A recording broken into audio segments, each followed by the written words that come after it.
Hello friends, तो कैसे हैं आप सब। स्वागत है आपका मेरे चैनल स्टडी वेलफेयर पर। जैसा कि मैंने बताया था कि अगर आपको मैथ पढ़ना है तो इसी वीडियो के डिस्क्रिप्शन में एक लिंक दिया हुआ है, आप उस चैनल पे जाके मैथ और रीजनिंग अच्छे तरीके से कॉन्सेप्ट वगैरह सीख सकते हैं।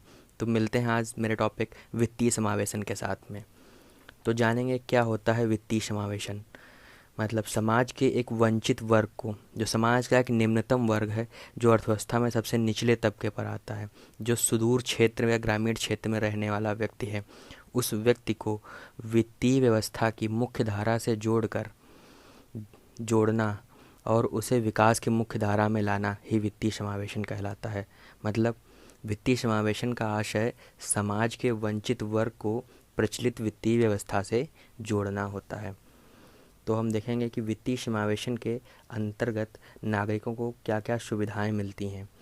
तो उसमें पॉइंट्स वगैरह देखेंगे तो रहेगा कि बचत करने के लिए उसे बैंक खातों को आसान उपलब्धता हो जाती है, सस्ती दर पर गरीब व्यक्तियों को और निम्न आय वाले व्यक्तियों को ऋण उपलब्धता हो जाती है, वंचित वर्ग को मूलभूत सेवाएं जैसे बीमा और म्यूचुअल फंड ये सब मिल जाते हैं। और इसी के साथ ही मतलब देखेंगे कि वित्तीय समावेशन के क्या क्या लाभ हैं और इन्हें कौन कौन से लक्ष्य इसके माध्यम से पूरे किए जा सकते हैं। तो किस लिए वित्तीय समावेशन शुरू हो गया, तो इसके कौन कौन से वर्ग तक इसके लक्ष्य को पहुंचाया जा सकता है, तो इसमें कौन कौन से वर्ग अच्छे से लाभान्वित होंगे। तो सीमांत और भूमिहीन किसान, समाज का एक कमज़ोर वर्ग जो पिछड़ा है आर्थिक रूप से, सामाजिक रूप से, शैक्षणिक रूप से, प्रवासी मजदूर जो एक क्षेत्र से दूसरे क्षेत्र में काम करने के लिए जाते हैं, निम्न आय वाले व्यक्ति, असंगठित क्षेत्र में कार्यरत व्यक्ति जिनको लोन लेना महंगा होता है या फिर विभिन्न प्रकार की बैंकिंग सुविधाओं जैसी कुछ भी सुविधाएं प्राप्त करने के लिए वो असंगठित क्षेत्रों से मदद लेते हैं। तो हम देखेंगे वित्तीय समावेशन के क्या लाभ होते हैं। तो ऐसे हम देखेंगे कि इसके लाभ बहुत तरीके से होते हैं, जैसे बचतकर्ता को लाभ, वित्तीय संस्था को लाभ, अर्थव्यवस्था को लाभ, सरकार को लाभ, वित्तीय व्यवस्था को लाभ। तो हम एक एक करके देखेंगे कि इन इन इन लोगों को डिटेल में कौन कौन से लाभ होते हैं। तो सबसे पहले देखेंगे बचतकर्ता को लाभ। तो बचतकर्ता को बचत प्रवृत्ति में वृद्धि होती है, उसको बचत करने के लिए प्रोत्साहन मिलता है। दो बचत होगी तो उसे बैंक में जमा करेगा, जिसके ऊपर उसे ब्याज मिलेगी, जिससे उसकी आय में वृद्धि होगी। जमा, ऋण आदि मूलभूत वित्तीय सुविधाएं उसे उपलब्ध होंगी। भविष्य के लिए सामाजिक सुरक्षा होगी, सामाजिक सुरक्षा के साथ में उसकी आर्थिक सुरक्षा भी होगी। वे अब देखेंगे वित्तीय संस्था को कौन कौन से लाभ होते हैं। तो वित्तीय संस्थाओं के जब जमाएं बढ़ जाएंगी तो उनकी साख सहन करने की क्षमता बढ़ जाती है, उनके व्यापार में वृद्धि हो जाती है, वित्तीय संस्थान के लाभ में वृद्धि हो जाती है। तो ये होंगे वित्तीय संस्था के लाभ। अब हम देखेंगे इससे अर्थव्यवस्था को क्या लाभ होगा। तो अर्थव्यवस्था को लाभ में सबसे पहले संसाधनों की गतिशीलता बढ़ जाएगी। मतलब जिसे पैसा चाहिए होगा उसे मिल जाएगा, जिसे लोन चाहिए होगा वो लोन ले लेगा, जिसके पास बचत ज़्यादा होगी वो बैंक में जमा कर देगा, उसे उस पर ब्याज मिलेगा। इस प्रकार से धन का एक हाथ से दूसरे हाथ तक स्थानांतरण आसान हो जाएगा। दूसरा देखेंगे उत्पाद में वृद्धि होगी, रोज़गार में वृद्धि होगी, आर्थिक समृद्धि दर बढ़ने लगेगी। ये होगी हमारे अर्थव्यवस्था के लाभ। अब हम देखेंगे कि इससे सरकार को क्या लाभ होता है।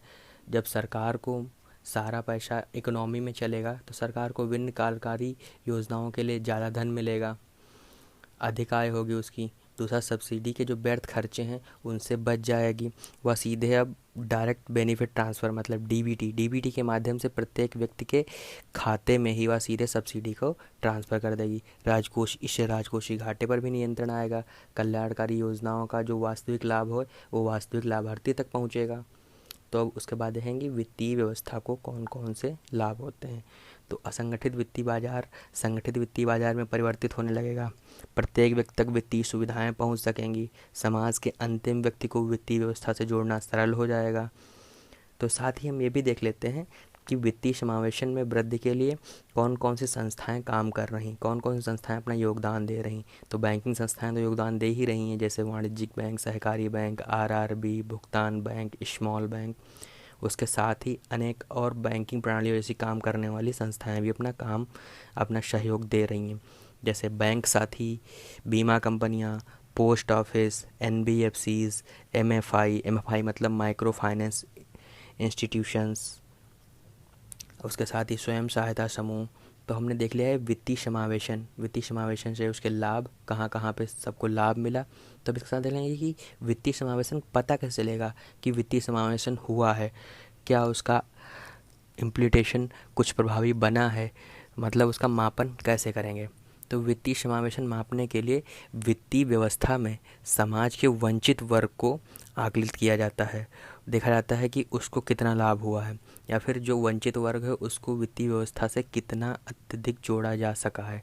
अगर ज़्यादा मात्रा में जुड़ा है तो यह वित्तीय समावेशन के मापन का पॉजिटिव रिजल्ट आया, मतलब हमने वित्तीय समावेशन को कई हद तक आगे बढ़ाया है। तो इसके साथ में देख लें कि वित्तीय समावेशन की चुनौतियाँ क्या हैं। तो चुनौतियों में अत्यधिक जनसंख्या, अपने भारत देश की जनसंख्या अत्यधिक है, प्रत्येक व्यक्ति को बैंकों से जोड़ना कठिन है। वित्तीय साक्षरता का अभाव है, लोग जानते नहीं, बहुत सारा वर्ग ऐसा है जो बैंक के बारे में जानता नहीं, आज तक कभी बैंक नहीं गया, कितनों का तो बैंक अकाउंट भी नहीं है। आधारभूत संरचना की कमी है, बैंकों की संख्या कम है, बैंकों में उपस्थित टेक्नोलॉजी कम है, सर्वर स्लो है, वित्तीय व्यवस्था की जटिल प्रक्रिया है। साथ ही सुदूर ग्रामीण क्षेत्र जो हैं उनमें वित्तीय सुविधाओं का अभाव है, कई कई क्षेत्र ऐसे हैं जहाँ पे कई कई किलोमीटरों तक कोई भी बैंक नहीं है। तो इन्हीं के साथ में हम देखेंगे इनमें क्या चुनौतियाँ हैं। अब हमने चुनौतियों को देख लिया, तो साथ ही अब देखेंगे इसके लिए क्या प्रयास किए जा रहे हैं सरकार के द्वारा, आरबीआई के द्वारा। तो आरबीआई द्वारा नए बैंकों को लाइसेंस तेज़ी से दिया जा रहा है, लाइसेंस में वृद्धि या लाइसेंस देना, और जो अपनी पोस्ट ऑफिस थी उनको पेमेंट बैंक के रूप में लाइसेंस देना, प्रधानमंत्री जन धन योजना के माध्यम से जीरो बैलेंस से खाता खोलना। वित्तीय साक्षरता के लिए आरबीआई के द्वारा बहुत सारे अभियान, बहुत सारे कार्यक्रम चलाए जा रहे हैं। बैंक साथी के माध्यम से door to door step banking की जा रही, घर घर जाकर बताया जा रहा है बैंक उस अकाउंट के फ़ायदे, उनके अकाउंट खोले जा रहे हैं। और किसी भी ज़िले में लीड बैंकिंग की भूमिका को बढ़ाया जा रहा है, यह आरबीआई कर रही है और सरकार के साथ में सहयोग। हालांकि जो वित्तीय समावेशन है एक दीर्घकालिक सतत प्रक्रिया है, लेकिन इसके बिना हम समावेशी विकास को लक्ष्य को नहीं पा सकते। इसलिए हम कह सकते हैं वित्तीय समावेशन और समावेशी विकास एक दूसरे के पूरक हैं, एक दूसरे के सहयोगी हैं। तो चलते हैं अब नेक्स्ट पेज पर। अब हम वित्तीय समावेशन के टॉपिक को पूरा कर चुके हैं, तो अब हम एनपीए पढ़ेंगे, मतलब नॉन परफॉर्मिंग एसेट्स, गैर निष्पादित संपत्तियाँ। गैर निष्पादित संपत्तियाँ आजकल हमारी बैंकों के लिए एक बड़ी समस्या बनती जा रही, जिससे बैंकों की हालत खस्ता से खस्ता होती जा रही, जिसके लिए सरकार ने बहुत सारे उपाय भी किए हैं। तो देखेंगे क्या उपाय हैं, क्या कारण हैं, संवैधानिक और विधिक उपाय इसके भी पढ़ेंगे। तो सबसे पहले जानेंगे क्या होती हैं एनपीए, मतलब कौन कौन सी होती हैं गैर निष्पादित संपत्तियां। तो बैंकों द्वारा दिए गए वह ऋण की मात्रा जिसका मासिक भुगतान 90 दिनों या उससे अधिक दिनों से नहीं किया जा रहा हो, एनपीए कहलाता है। मतलब एनपीए किसी भी बैंक या वित्तीय संस्थान की उस उधारी को माना जाता है जो 90 दिन या 90 दिनों से नहीं पूरी की जा सकती हैं। और कई सारी क्षेत्रों में इसकी अलग अलग डेफिनेशंस हैं, तो साथ ही उनको भी देख लेंगे। जैसे कि कृषि क्षेत्र में, कृषि में अल्पकालिक अवधि के लिए जो फसलें होती हैं उनमें जो लोन लिया गया, मतलब ऋण लिया गया है, इसका मूलधन और ब्याज कम से कम 2 फसली सीजन तक नहीं चुकाया गया होगा। अब ऐसे ही दीर्घकालिक फसलें होती हैं, तो उन दीर्घकालिक फसलों में मूलधन और ब्याज दोनों कम से कम 1 फसली मौसम तक नहीं चुकाया गया हो। ये और साथ ही देख लेंगे ओवरड्राफ्ट और कैश क्रेडिट की स्थिति में ग्राहक का अकाउंट 90 दिनों से निष्क्रिय हो, जिसमें किसी भी प्रकार का कोई भी लेन देन या फिर कोई भी धन बैंक को वापस चुकाया नहीं गया है। तो साथ ही हम देख लेंगे किस प्रकार से एनपीए का वर्गीकरण किया गया है। तो एनपीए का वर्गीकरण एकदम सिंपल है, सब standard, doubtful assets, loss assets. Loss assets को हम लोग बैड डेब्ट भी कहते हैं। तो देखेंगे डिटेल में कि सब स्टैंडर्ड क्या होते हैं एनपीए।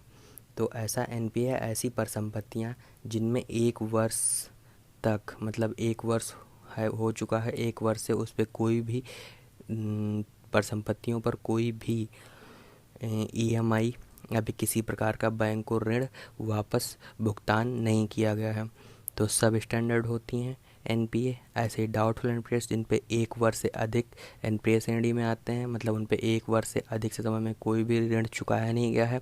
ऐसे ही लॉस एसेट्स जिसमें 36 महीने से इससे अधिक अवधि से कोई भी एनपीए की राशि या कोई भी ईएमआई नहीं चुकाई गई है। 36 वर्ष से जो होता है तो इसको बैंक मान लेती है कि आंतरिक और बाह्य ऑडिटर द्वारा अपनी पहचान कर लेती है कि यह जो ऋण है हमारा पूर्णतः एनपीए बन चुका है, जिसे लॉस एसेट्स के नाम से बनते हैं। जो बैंकों के एसेट्स ही लोन होते हैं, तो उनका जो एसेट्स है उसका ये लॉस हो चुका है। तो अब हम देखेंगे कि एनपीए के क्या कारण होते हैं। तो एनपीए के कारणों को जानेंगे, उससे पहले हम थोड़ा जान लेते हैं, नेक्स्ट पेज पर आते हैं और जान लेंगे कि एनपीए की सामान्य शब्दावली। जैसे रीस्ट्रक्चरिंग ऑफ एसेट्स मतलब ऋण की पुनर्संरचना। इसको मतलब क्या कहेंगे कि इसके अंतर्गत बैंक द्वारा ग्राहकों को दिए जाने वाले ऋण की शर्तों को इस प्रकार बदल दिया जाता है कि एनपीए की सरलता को वसूली से आसानी से वसूला जा सके। जिससे कि बैंकों को जब लगने लगता है कि हमारा एनपीए फंस जाएगा, तो जो ग्राहकों को उसने ऋण दे रखा है तो उसकी शर्तों में कुछ ना कुछ ढील दे दी जाती है, बदलाव कर दिया जाता है, जिससे कि एनपीए को आसानी से वसूला जा सके।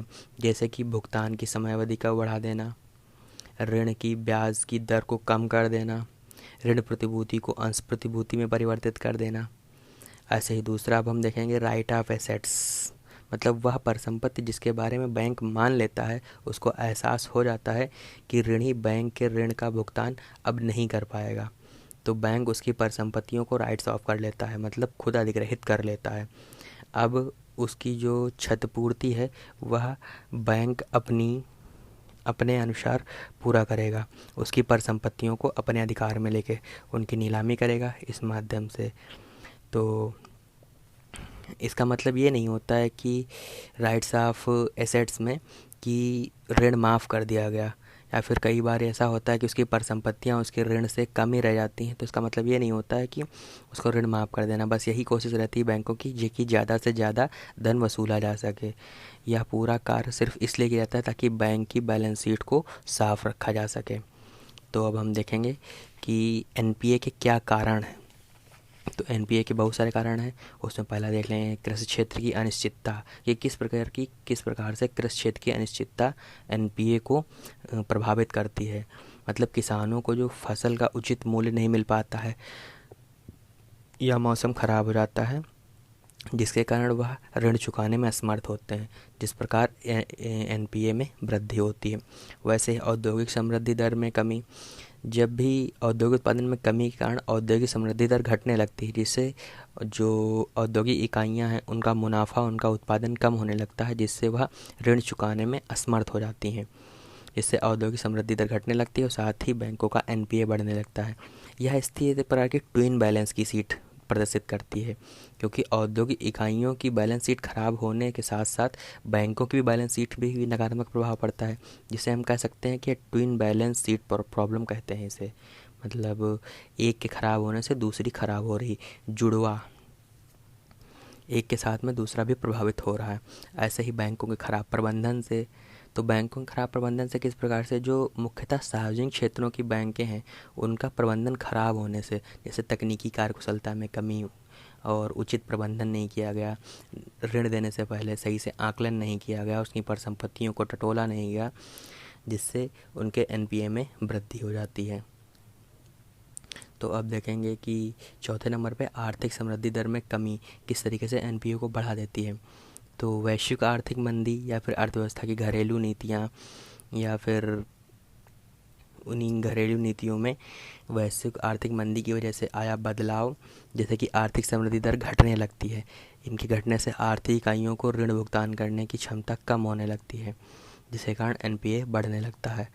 अब पांचवा देख लेंगे कि अपारदर्शी एग्जिट पॉलिसी, मतलब प्रतिबंधित समाजवाद। ये कैसे था, मतलब 1991 में प्रस्थान रहित पूंजीवाद आया। उसके बाद ये हुआ कि औद्योगिक इकाइयों की हानि की स्थिति में जीवित रखा जाने लगा, कि कुछ इकाइयां ऐसी होती हैं जिनको हानि में चलाया जाता है, देखा जाता है कि उसका लॉस हो रहा है, फिर भी उनको बैंक के ऋण के सहारे उन्हें जिंदा रखा जाता है, उन्हें जीवित रखा जाता है। जिससे बैंक्स का एनपीए बढ़ने लगता है, क्योंकि वो बैंक को एनपीए तो चुका नहीं पाते, इससे उनका बैंक का एनपीए बढ़ने लगता है। कई बार तो ऐसा होता है कि उन्हीं इकाइयों को पुनः जीवित करने के लिए फिर से एनपीए लिया जाता है, तो और फिर से लोन लिया जाता है और उस लोन को नहीं चुका पाते हैं, फिर एनपीए प्लस एनपीए बन जाता है। तो इस प्रकार एनपीए में संचयी रूप से वृद्धि होने लगती है एक के बाद।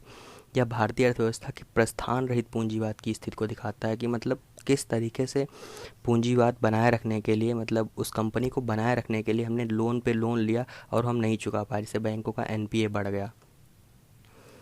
तो अब हमने सारे ये जान लिए कि किस तरीके से, कि कौन कौन से कारण होते हैं जो एनपीए को बढ़ाते हैं। तो अब एनपीए के उपाय सीखेंगे। तो एनपीए के उपाय उपाय में हम आते हैं पेज नंबर 4 पर। तो 4 में हमने सबसे ऊपर ही बना रखा था कि कारण, और उसके नीचे हमने बना रखे हैं उपाय। तो उपाय के लिए हमने फ्रेमिंग कर लिए। तो पहले पे हमारा है सरफेसी एक्ट, दूसरे पे है एआरसी मतलब एसेट्स रिकंस्ट्रक्शन कंपनी, तीसरे पे है डीआरटी डेट रिकवरी ट्रिब्यूनल, चौथे पे इंद्रधनुष जिसमें 7 आयाम योजना है, जिसमें ABCDEFGH है, जिसे हम विस्तार में पढ़ेंगे। ऐसे ही S4A है और 4R है, छठे पे पारा है, सातवें पे आईबीसी है और आठवें पे प्रोजेक्ट सशक्त है। तो हम इन सब को डिटेल में पढ़ेंगे। तो सरफेसी एक्ट 2002 देखेंगे। यह एक तरीके से अधिग्रहण, यह बैंक को या वित्तीय संस्थानों को अधिग्रहण करने का अधिकार देता है। मतलब इस अधिनियम के तहत वित्तीय संस्थाओं को यह अधिकार दिया जाता है कि वह सुरक्षित देनदार मतलब स्क्वायर डेटर की उस परिसंपत्ति को जब्त कर सकते हैं जिसके एवज में ऋण लिया गया था। मतलब यह अधिनियम बैंकों की एनपीए की स्थिति में ग्राहकों की परिसंपत्ति का अधिग्रहण का अधिकार प्रदान करता है। यह अधिग्रहण की प्रक्रिया जिला मजिस्ट्रेट की सहायता से पूर्ण की जा सकती है। हाल ही में अधिनियम में संशोधन किया गया है, जिसके माध्यम से प्रतिभूति अधिग्रहण की प्रक्रिया डीएम की सहायता से 30 दिनों के अंदर पूरी कर लेनी चाहिए। तो साथ ही अब हम देखेंगे कि इस अधिनियम में सुरक्षित परिसंपत्तियों के लेन देन का रिकॉर्ड रखने के लिए केंद्रीय रजिस्ट्री बनाई गई है, जिसके माध्यम से विभिन्न भौतिक परिसंपत्तियों का डाटाबेस तैयार किया गया है, जिससे न केवल सुरक्षित परिसंपत्तियों की जानकारी प्राप्त होगी बल्कि भविष्य में एनपीए को भी नियंत्रित करने में सहायता मिलेगी। तो यह अधिनियम यह प्रावधान करता है कि सुरक्षित लेनदार किसी भी परिसंपत्ति को तब तक अपने अधिग्रहण में नहीं ले सकता है जब तक कि केंद्रीय रजिस्ट्री में वह पंजीकृत ना हो। सरफेसी अधिनियम साथ ही आरबीआई को एआरसी की व्यवसाय से संबंधित क्रियाकलापों और सूचनाओं की जांच करने का भी अधिकार देता है। यदि कोई एआरसी आरबीआई के दिशा निर्देशों का पालन नहीं करती है तो आरबीआई उसे दंडित कर सकता है। तो अब हम देखेंगे क्या होती है एआरसी मतलब एसेट्स रिकंस्ट्रक्शन कंपनी मतलब ऋण पुनर्गठन कंपनी। यह एक तरीके से वसूली कंपनी होती है। तो किस तरीके से यह काम करती है, या वह कंपनियां होती हैं जो बैंक के एजेंट के रूप में कार्य करती हैं, मतलब बैंक के परिसंपत्तियों का पुनर्गठन करती हैं, एआरसी कंपनियां कहलाती हैं। ये कंपनियां बैंक के प्रतिनिधि के रूप में कार्य करती हैं, ग्राहकों से उनका ऋण वसूलती हैं और ये एआरसी सरफेसी एक्ट के अनुसार कार्य करती हैं। तो इस व्यवस्था में देखा जाता है कि इस व्यवस्था के अंतर्गत बैंक अपना ऋण वसूलने का अधिकार एआरसी कंपनियों को एक डील के तहत, एक समझौते के तहत स्थानांतरित कर देती हैं। इसके तहत वह एआरसी कंपनी उन ऋण को वसूली करता है और कुछ हिस्सा अपने लिए ले लेता है, मतलब बैंकों को कुछ हिस्सा भुगतान करना पड़ता है एआरसी कंपनियों को। तो कह सकते हैं कि इस व्यवस्था का मुख्य उद्देश्य बैंकों की बैलेंस शीट को सुधारना है। सामान्यतः एआरसी जो होता है वो एक निजी कंपनियां होती हैं। तो अब देखेंगे हम 3 number DRT date recovery tribunal. Date recovery tribunal का जो मेन मुद्दा है वो एनपीए के मामलों को निपटारा करना है। तो यह संस्था आरडीडीबीएफआई अधिनियम 1993 के द्वारा संस्थापित की गई थी। इसका मुख्य कार्य एनपीए से संबंधित विवादित मामलों का निपटारा करना है। सामान्यतः कोई भी प्राधिकरण विशेष प्रकार के मामलों का ही निपटारा करता है। इसी तरीके से डीआरटी भी उसी सिद्धांत पर कार्य करता है कि किसी विशेष प्रकार के मामलों का यह निपटारा करेगा। जो हालांकि ये है कि डीआरटी के जो निर्णय होते हैं, अगर उससे कोई भी व्यक्ति या कोई भी संस्था, कोई कंपनी या देनदार या लेनदार कोई भी असंतुष्ट है तो वो डीआरटी में अपील कर सकता है। हालांकि हाल ही में संसद ने इस अधिनियम को लेकर में कुछ कुछ संशोधन किए हैं, जैसे कि जो डीआरटी का पीठासीन अधिकारी थी उसकी सेवानिवृत्ति आयु 62 साल थी, तो उसे बढ़ाकर 65 साल कर दिया। साथ ही डीआरएटी के जो पीठासीन अधिकारी थी उसकी सेवानिवृत्ति 65 वर्ष से बढ़ाकर 67 वर्ष कर दी। ये इसके कुछ अलग से फैक्ट्स थे, तो इन पर भी एक बार नज़र डाल लेंगे। तो हम देखते हैं कि डीआरटी बैंक एक मतलब जो वित्तीय संस्थानों को ऋण वसूली संबंधी विवाद को त्वरित निपटारे की सुविधा प्रदान करता है। तो वह कैसे करेगा?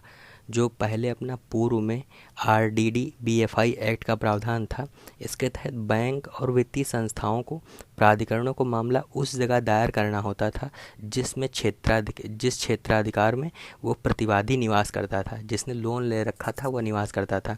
तो इससे बैंक की ऋण वसूली करने की यह लागत बढ़ जाती थी।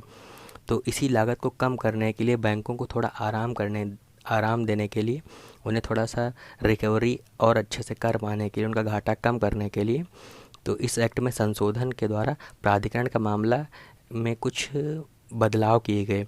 जिससे ये होगा कि अब मामला उस जगह पे दायर किया जाएगा, अनुमति होगी जहाँ पे क्षेत्राधिकार में बैंक की शाखा आती है जहाँ से ऋण लिया गया है। मतलब जिस बैंक की शाखा से ऋण लिया गया उस क्षेत्र में वह केस दायर किया जाएगा। अब वह क्षेत्र जो ऋण लेने वाला है, जिसे हम प्रतिवादी निवास कहते हैं, वह कहीं भी रहता हो, उसे उस क्षेत्र में आकर उस मामले पे बात करनी होगी। तो इसके बाद में हम बहुत इंपॉर्टेंट टॉपिक पढ़ेंगे अपना 4 नंबर, मतलब इंद्रधनुष योजना, जो 7 आयामी है, जिसका मेनली ये होता है कि सार्वजनिक क्षेत्रों में बैंकों की स्थिति को सुधारना इसका उद्देश्य है, और कार्यकुशलता प्रबंधन में सुधार करने इसका भी उद्देश्य है कि किस प्रकार से कार्यकुशलता और प्रबंधन में सुधार करके सार्वजनिक क्षेत्र के बैंकों की स्थिति को सुधारा जाए। तो इसके लिए 7 आयाम लाए गए हैं, क्योंकि इंद्रधनुष में अपने 7 रंग होते हैं, तो इन्हीं 7 आयामों पर है, मतलब ABCDEFG। तो A फॉर अपॉइंटमेंट, तो अब हम अपॉइंटमेंट को ध्यान समझेंगे, मतलब नियुक्ति। तो इसके अंतर्गत निजी क्षेत्र में कार्यरत अधिकारियों को प्रबंधन स्तर पर सार्वजनिक बैंकों में पारदर्शी के रूप में नियुक्त किया जाएगा, कि वह अपना एक्सपीरियंस और वहाँ पे पारदर्शिता, ईमानदारी से अपना काम कर सकें। अब देखेंगे दूसरा नंबर बी मतलब BBB, bank board bureau. BBB मतलब केंद्र सरकार द्वारा सार्वजनिक क्षेत्रों में बैंकों का प्रबंधन नियमन करने के लिए एक संस्था का गठन किया जाएगा, जिसके कार्य रहेंगे, उन कार्यों को हम देख लेते हैं कि वह संस्था रहेगी जिसे सार्वजनिक क्षेत्रों में बैंकों तथा संबंधित वित्तीय जो संस्थाएं होंगी उनमें बोर्ड ऑफ डायरेक्टर्स की नियुक्त करेगी, उनकी सिफारिश करेगी। बोर्ड ऑफ डायरेक्टर्स की संरचना, उनके कार्यकाल में परिवर्तन, पदमुक्ति और पर सलाह देगी। देखिए किस प्रकार से कार्यरत व्यक्तियों के लिए उपयुक्त प्रशिक्षण की व्यवस्था करी जाए, प्रबंधन के स्तर पर कार्यरत अधिकारियों की रिपोर्ट तैयार करना और उनके परफॉर्मेंस के आधार पर उनका मूल्यांकन करना, उनके कार्यों के आधार पर उनका मूल्यांकन करना। अब नंबर 3 देखते हैं, सी फॉर कैपिटलिज्म। इसके तहत ये होता है कि पूरा होता है कि बैंकों की जोखिम को किस प्रकार से कम किया जाए। तो सार्वजनिक बैंकों की स्थिति को सुधारने के लिए केंद्र सरकार द्वारा आवश्यक पूंजी की व्यवस्था की गई, जिसे हम कैपिटलिज्म कहते हैं।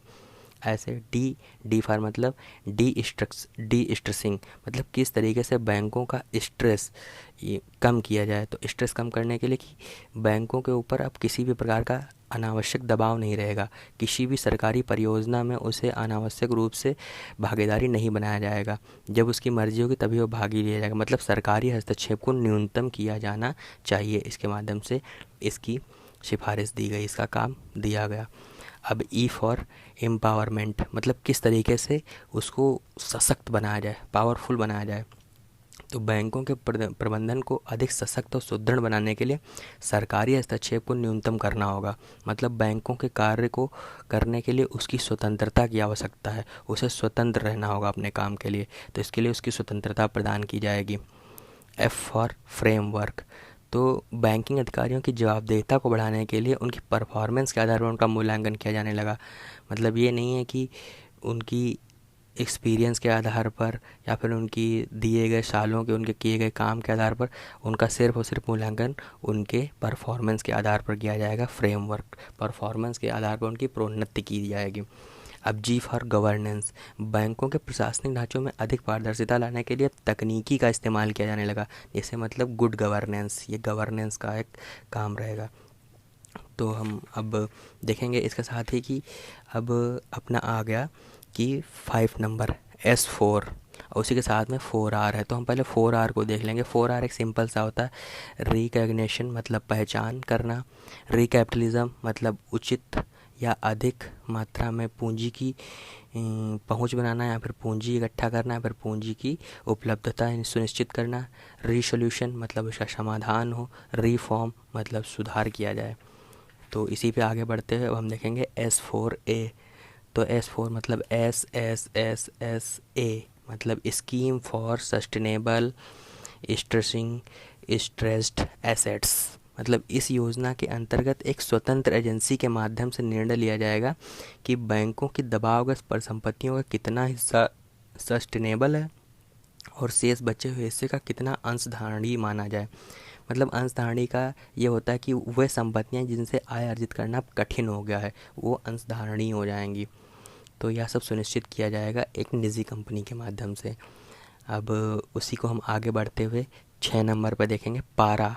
पारा का पूरा नाम होता है पब्लिक सेक्टर एसेट्स रिहैबिलिटेशनल एजेंसी। मतलब एक तरीके से यह पारा एक प्रस्ताव मात्र है, अभी यह आया नहीं है, सिर्फ प्रस्ताव था कि आर्थिक समीक्षा 2016-17 जो अपनी आर्थिक समीक्षा इकोनॉमिक सर्वे हर साल आता है, उसी के अनुसार एनपीए की समस्या के समाधान के लिए उसमें एक सार्वजनिक क्षेत्र में अंतर्गत कार्य करने वाली एक संस्था का गठन किया जाना चाहिए था, जिसमें सभी प्रकार के ऋण एक ही जगह पे केंद्रित कर दिए हैं। अर्थात एक ही संस्था, कोई एक संस्था है, उसके द्वारा बैंक के सारे एनपीए को खरीद लिया जाए, सारे एनपीए एक ही संस्था के पास हों, और एक निश्चित अवधि के अंतर्गत उन सारे जो एनपीए हैं उनकी ऋण वसूली करने का कार्य किया जाए। हालांकि यह एक प्रकार का प्रस्ताव ही रहेगा, ऐसी संस्था कोई भी गठन नहीं यहाँ किया गया, क्योंकि यह एक एआरसी की जो कंपनियां हैं ऋण वसूली के लिए, जो इसके लिए उचित ढंग से कार्य नहीं कर पा रही थी, तो ये माना गया कि जो अंतर्राष्ट्रीय अनुभव से पता चलता है कि सार्वजनिक क्षेत्र में संचालित संस्था निजी क्षेत्र में संचालित संस्था की तुलना में अधिक ऋण वसूली कर सकती हैं। मतलब जो निजी क्षेत्र की संस्थाएं हैं वो अधिक एक्टिव हैं और अच्छे से काम कर सकती हैं। हालांकि पारा का मुख्य उद्देश्य सिर्फ यही था कि बैलेंस शीट को किस प्रकार से साफ़ किया जाए। तो ऐसे ही अपना 7 नंबर पे जाएंगे आईबीसी, मतलब इंसॉल्वेंसी बैंकरप्सी कोड, दिवालियापन एवं बैंकरप्सी संहिता। ये बहुत इंपॉर्टेंट है कि यह वह स्थिति है जब कोई कंपनी या व्यक्ति अपनी वित्तीय देयताओं को पूरा नहीं कर पाता है तो उसे दिवालिया घोषित कर दिया जाता है, उसे दिवालियापन की स्थिति कहते हैं। तो इस अवस्था में कंपनी की देयताएं उसकी परिसंपत्तियों से अधिक हो जाती हैं। मतलब कि कंपनी 1000 करोड़ की है और उसकी देयताएं 1500 करोड़ की हो गई हैं, तो इसे दिवालियापन या दिवाला निकल जाना कंपनी का बोलते हैं। तो ऐसे ही बैंकरप्सी होता है, तो बैंकरप्सी को मतलब दिवालियापन के बाद वह कानूनी प्रक्रिया जिसके बाद परिसंपत्ति को नकदी में परिवर्तित किया जाता है। मतलब कोई भी परिसंपत्ति है उसको नीलामी करके उसे बेच करके उसे नकदी में परिवर्तित करना बैंकरप्सी कहलाता है। पुनर्संरचना के माध्यम से ऋणदाता का भुगतान किया जा सकता है।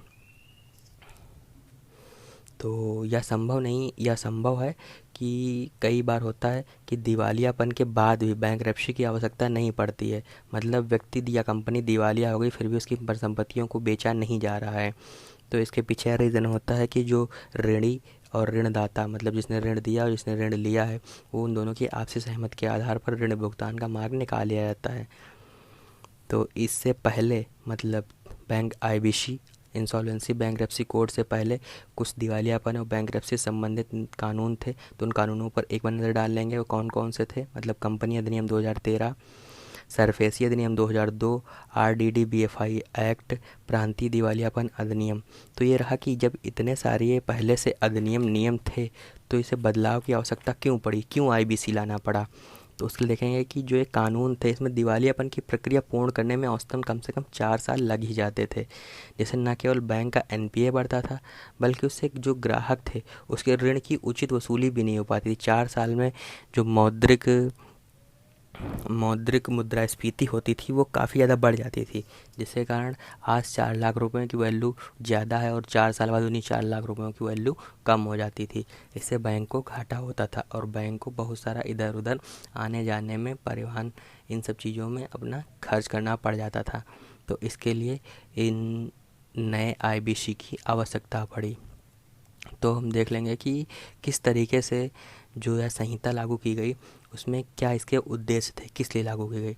तो पहला उद्देश्य है कि आर्थिक रूप से वहनीय प्रक्रिया को लागू करने के लिए एनपीए की वसूली करना। इस और दूसरा देखेंगे इस संहिता के माध्यम से दिवालियापन संबंधी एकीकृत प्रक्रिया लागू करना। तीसरा देखेंगे संपूर्ण प्रक्रिया को संबद्ध रूप से समयबद्ध रूप से लागू करना, कि सब कुछ टाइम टू टाइम होता जाए। चौथा देखेंगे कि ऋणदाता को ऋण वसूली संबंधी विभिन्न कानूनी प्रक्रियाओं से मुक्ति दिलाना। अब ऋणदाता ऋण वसूली जो विभिन्न प्रकार की इधर उधर आवाजाही प्रक्रियाएं होती थी, अब वह आईबीसी के तहत हो सकेंगी। अब उन्हें कहीं और जाने की कोई आवश्यकता नहीं है। तो इसमें क्या विशेषताएं हैं इसकी, तो विशेषताओं पे एक बार नज़र डालेंगे कि इसके तहत कोई भी संहिता, कंपनी, साझेदारी फर्म, एलएलपी, लिमिटेड लायबिलिटी पर पार्टनरशिप, व्यक्ति अथवा केंद्र सरकार की कोई भी कंपनी, कोई भी संस्था अगर दिवालियापन की प्रक्रिया में ऋणी अथवा ऋणदाता द्वारा प्रारंभ की जाती है, तो इसके अंतर्गत इस पे आईबीसी के नियम के अनुसार ही इनकी लिक्विडेशन या फिर इनसे परिसंपत्तियों का और या फिर इनसे एनपीए का, साथ ही जो लिए गए ऋण हैं उनका ब्याज सहित कैसे वापस लेन किया जाए, तो इस पे बात होगी और इन सब के मध्य कोई भी गाइडलाइंस जारी की जाएंगी। तो इसी जो संहिता बनाई गई हैं इसके अंतर्गत ढांचे के रूप में 4 आयाम बनाए गए। तो 4 आयाम देख लेंगे कौन कौन से हैं। एक होता है इंसॉल्वेंसी प्रोफेशनल्स, तो ये वे व्यक्ति होते हैं जिन्हें दिवालियापन संबंधित तकनीकी ज्ञान उपलब्ध हो। ये लोग इंसॉल्वेंसी प्रोफेशनल एजेंसी के अंतर्गत कार्य करते हैं। ये लोग गाइडलाइंस जारी करते हैं कि इंसॉल्वेंसी रिजोल्यूशन प्राइसेस, मतलब किस तरीके से ये मानक निर्धारित करते हैं कि इनके अनुसार किस तरीके से काम किया जाएगा, किस तरीके से इंसॉल्वेंसी रिजोल्यूशन प्रोसेस आगे बढ़ाया जाएगा। तो पहला और चौथा थोड़ा आपस में रहेगा। अब दूसरे पर डालते हैं इंसॉल्वेंट इंफॉर्मेशन यूटिलिटीज़, मतलब यह संस्थागत ढांचा किसी कंपनी से संबंधित ऋण की मात्रा, विभिन्न परिसंपत्तियाँ, जानकारी और जो ऋण है उनसे संबंधित अन्य महत्वपूर्ण तथ्य कैसे उपलब्ध कराएगा, इनके मध्य कार्य करता है। अब देखेंगे insolvency bankruptcy board of India. तो इस संस्था या संहिता के अंतर्गत जो काम करता है, तो उसमें बोर्ड की स्थापना की जाती है। मतलब बोल सकते हैं board of India bankruptcy code के लिए जो एक बोर्ड की स्थापना की जाती है उसका प्रावधान किया गया है, जिसका सिर्फ काम होता है कि दिवालियापन प्रक्रिया में पारदर्शिता और जवाबदेहिता बनाए रखना। इसकी जवाबदेहिता और पारदर्शिता के लिए इसकी जिम्मेदारी होती है। अब चौथे को मैंने पहले जैसे बताया था कि पहला और चौथा आपस में लिंक करेगा कि किस तरीके से इंसॉल्वेंसी प्रोफेशनल एजेंसी के माध्यम से इंसॉल्वेंसी रेजोल्यूशन प्रोसेस आगे बढ़ाया जाएगा। तो ये गाइडलाइंस जारी करेगा, उन्हीं के माध्यम से या इंसॉल्वेंसी की प्रक्रिया पूरी की जाएगी, इंसॉल्वेंसी बैंकरप्सी की प्रक्रिया पूरी की जाएगी। मतलब इस संस्था के अंतर्गत एक और मामला होता है कि अगर दिवालियापन की प्रक्रिया 180 दिन के अंदर पूरी कर लेनी चाहिए। अगर इन केस यदि 66% से अधिक क्रेडिटर जिन्होंने ऋण दिया है वह सहमत हैं, तो 90 दिन के अंदर इसे और 90 दिन तक इसे और अधिक विस्तारित किया जा सकता है। मतलब 90 दिन से 180 दिन से और प्लस 90 दिन और आगे तक। तो इस दिवालियापन की संपूर्ण प्रक्रिया में निर्णय देने के लिए 2 प्राधिकरणों का भी यूज़ किया गया। तो 2 प्राधिकरण कौन कौन से हैं, डीआरटी और दूसरा है NCLT, national company law tribunal. तो डीआरटी क्या होता है, मतलब यह प्राधिकरण किसी व्यक्ति या साझेदारी फर्म से संबंधित दिवालियापन की प्रक्रिया को पूर्ण करने में न्यायिक भूमिका निभाता है। मतलब व्यक्ति और साझेदारी फर्म से संबंधित दिवालियापन की प्रक्रिया को पूर्ण करने में न्यायिक भूमिका निभाता है। इसमें साझेदारी फर्म और व्यक्ति आता है। एनसीएलटी में क्या आता है, यह प्रक्रिया, यह प्राधिकरण कंपनी अथवा एलएलपी, जो एलएलपी मतलब समझ रहे हैं आप, लिमिटेड लायबिलिटीज़ पार्टनरशिप की जो कंपनीज होती हैं उनमें दिवालियापन प्रक्रिया को पूर्ण करने के लिए न्यायिक भूमिका निभाता है। एनसीएलटी थोड़ा बड़े स्तर पे किया जाता है, जैसे विजय माल्या हुआ तो उसके तहत हमने एनसीएलटी के अंतर्गत कार्य किया।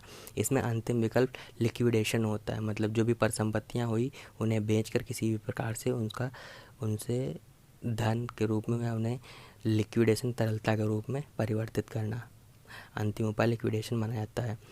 तो इसके तहत एनसीएलटी में ये होता है कि जब कंपनी ऋण चुकाने में असमर्थ हो जाती है तो उसका नियंत्रण शेयर धारकों की बजाय वित्तीय लेनदारों के पास आ जाना चाहिए। मतलब शेयर धारक को बाद में नुकसान होगा, उससे पहले जो उसे वित्तीय लेनदार होंगे उनके पास में इसका भार आना चाहिए। हालांकि कुछ आलोचकों का कहना है कि इस संहिता से स्पष्ट नहीं है कि कितनी मात्रा में ऋण सुरक्षित या असुरक्षित ऋण की वसूली की जा पाएगी। इसके अंतर्गत जो काम करने के लिए इंसॉल्वेंसी बैंक्रप्सी फंड का जो फंड दिया गया, जिसके तहत ये काम करेगा, इसका खर्चा होगा इस संस्था का, इस संगठन का, तो उसका कैसे उपयोग किया जाएगा इसका भी कोई स्पष्ट विवरण नहीं है। कि तकनीकी विशेषज्ञों का इसमें अभाव है, इस बात को आलोचकों ने उबारा। फिर उसके बाद में इन सब के साथ ही अब आगे देखेंगे किस तरीके से प्रोजेक्ट सशक्त इन सब की बैंक सीट को और एनपीए को कम करने के, बैंक सीट को सुधारने और एनपीए को कम करने के लिए किस तरीके से सिफारिशें दी। तो सशक्त शब्द से ही मतलब स्पष्ट हो रहा है कि बैंकों को कैसे उनकी स्थिति सुधारी जाए, कैसे उन्हें सुदृढ़ बनाया जाए, कैसे उन्हें अधिक मजबूत बनाया जाए। तो उनको मजबूत बनाने के लिए उनके एनपीए को कम करना होगा और उनकी बैलेंस शीट को सुधारना होगा। इसके लिए सुनील मेहता की समिति की कुछ सिफारिशें आई, तो उन सिफारिशों पर नज़र डालेंगे। तो 500 करोड़ की वसूली के लिए जो एनपीए की वसूली, 50 करोड़ की वसूली के लिए, एनपीए की वसूली के लिए बैंक स्वयं के स्तर पर एक संचालन समिति का गठन करेगी जो 90 दिनों के अंदर आवश्यक निर्णय ले।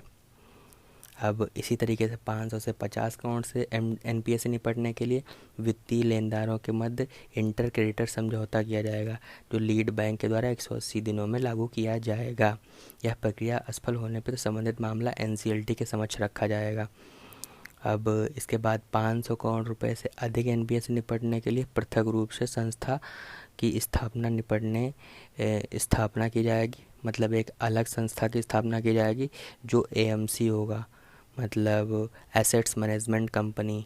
हालांकि यदि कोई प्रक्रिया एनपीए की वसूली के कारगर सिद्ध ना हो पाए तो आईबीसी का भी प्रयोग किया जा सकता है, मतलब इंसॉल्वेंसी बैंक्रप्सी कोड का भी प्रयोग किया जाएगा। ये इम्पोर्टेंट रहेगा कि 500 से जो अधिक परिसंपत्ति है जिसका एनपीए बन चुका है उसके लिए एक अलग संस्था एएमसी मतलब एसेट मैनेजमेंट कंपनी के रूप में स्थापित की जाएगी। तो दोस्तों इस वीडियो में सिर्फ इतना ही, मिलते रहेंगे अगले वीडियो के साथ। तब तक चैनल को लाइक करें, शेयर करें, सब्सक्राइब करें। धन्यवाद।